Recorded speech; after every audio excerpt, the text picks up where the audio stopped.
There are some nights when you just want to stay at home and light every single candle possible that you own. I've never done this before, but I just had this strong desire to do so. And I was in my feels, and somehow just setting things on fire and having light was just what I needed. So I started by just lighting every candle I could find, and I had some incense cones, and I ended up moving them all to one place because they were just spread out everywhere. But it was really cathartic. I think that this has been a very difficult year, a year which I've documented here on my vlogs, just so many ups and downs, so many transitions. I attended this 3-week trauma healing course where we nailed our pain to the cross and then burned it. It was really healing to do that. I didn't realize how a physical action like this would really release the pain.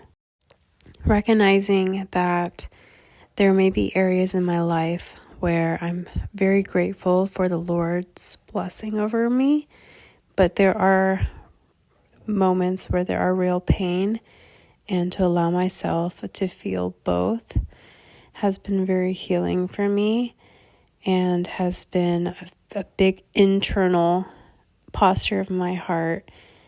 And it was just helpful to be with the church community and start fresh, but with hope, and that there is hope ahead and something to look forward to, a confident expectation in how my life will be, which I don't know, but the Lord knows, and to just kind of rest in His peace and to allow His comfort to wash over me, to be able to articulate and understand my emotions.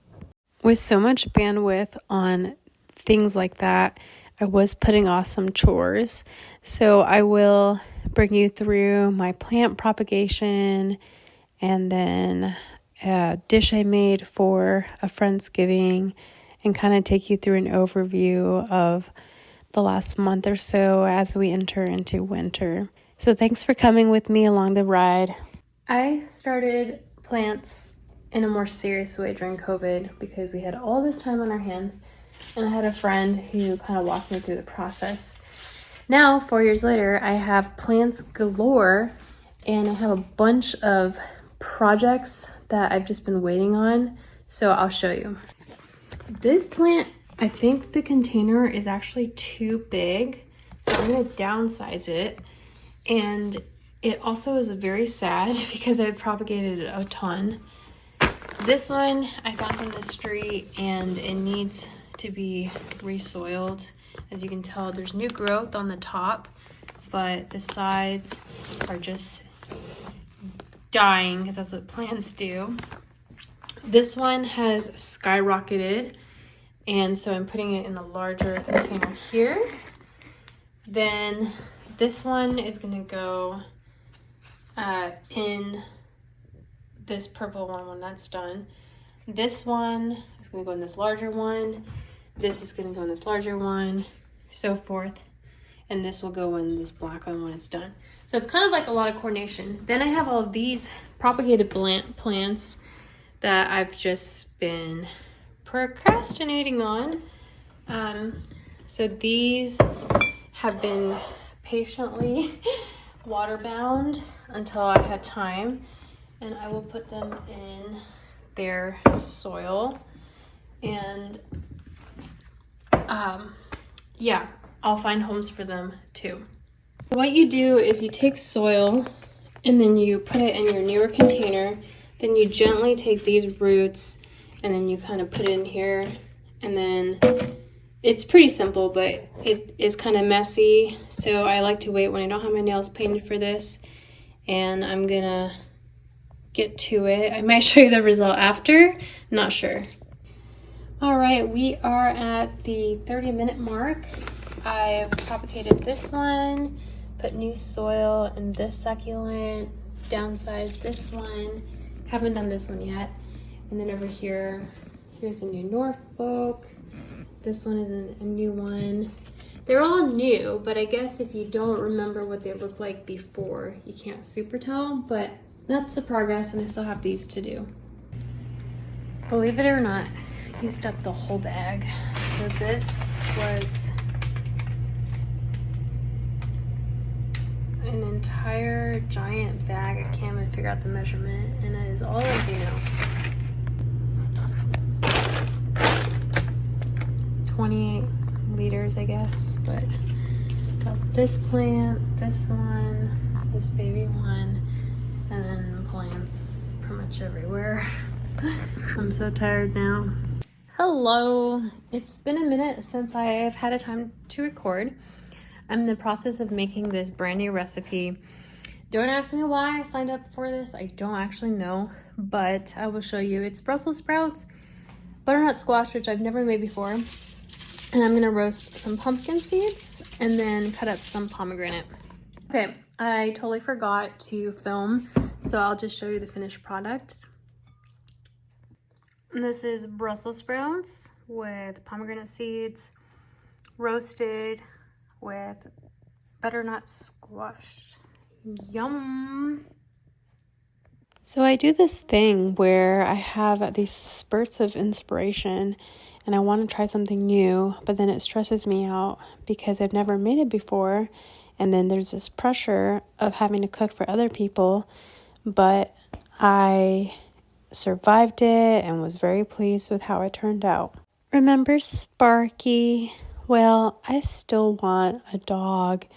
And a few days before I was going out of town, this dog just showed up in my backyard and I just didn't know what to do. It was right before going to work, and so I just fed it cat food. Then that day I came home early and bought dog food and set it out, and he didn't come back. He was such a cute dog, but when I drove away, he probably moved on. Funny enough, I bought dog food and then a cat came and ate the dog food, and so then I had a little cat for a little bit. But since I was going out of town on 2 back-to-back trips, whatever attachment I might have had with these animals probably was just inconsistent. So maybe in the spring, I'll seriously consider getting a pet because they just bring such joy to my life. My heart goes to them. I get so attached, even if it's just a few minutes or a day or two. Back to Texas for Thanksgiving. I flew this time, which was a treat. I haven't flown in probably 5 or 6 years. It was such a luxury to be able to sit back and relax and just get there in an hour and a half instead of my 8-hour drive that I normally make. I had a really great time with my family. There were some things that concerned me, but I just give it to the Lord and just trust in His leadership. That's really all you can do. And I like that. I'm grateful that it's easy to not be carrying heavy loads. We got to go visit Southwest headquarters, so that was exciting. I got to see Love Field and see the planes take off. And I think I even tried doing a quick time lapse. I think I'll put that in here. Here it is. It was good to be with family. I am grateful again for family and for new experiences and to grow in relationship over time with each other. Of course, I had amazing food. We went to this all-you-can-eat conveyor belt hot pot place. It was an hour wait, but it was totally worth it. You can just get the food right off the conveyor belt and then you order the meats and enjoy at your table. In case you don't know what hot pot is, there's a certain soup base or broth that you can select, and then you can cook everything super fast. It's usually boiling, and you get to put whatever veggies and meat you want. Here's a picture of our table. So good. I drove back with friends to a snowy Kansas City and then went back out to Branson for a bachelorette trip, and it was really amazing. We had a very, very lovely house to stay in. It was so nice. We had views of the lake. It just felt very nice, and I got to celebrate my friend who's getting married. And I think that part of this year is learning that transitions can be difficult, but there are just these beautiful moments in life to celebrate what you can celebrate and cry with what you need to cry and mourn with, and just in everything, just be fully alive with all the emotions. Thanks for coming along with me on this ride. I can't believe we're already in December. Cheers to the next year, whatever it may hold.